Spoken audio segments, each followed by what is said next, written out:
C. Joseph Vijay எனும் நான்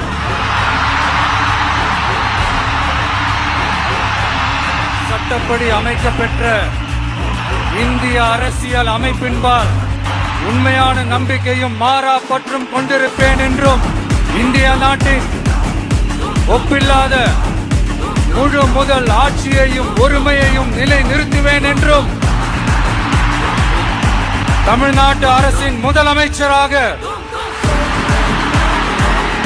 உண்மையாகவும் உளச்சான்றின்படியும் என் கடமைகளை நிறைவேற்றுவேன் என்றும் அரசியல் அமைப்பிற்கும் சட்டத்திற்கும் இணங்க அச்சமும் ஒருதலை சார்பும் இன்றி விருப்பு வெறுப்பை விலக்கி பலதரப்பட்ட மக்கள் அனைவருக்கும் நேர்மையானதை செய்வேன் என்றும் ஆண்டவன் மீது ஆணையிட்டு உறுதிமொழிகிறேன்.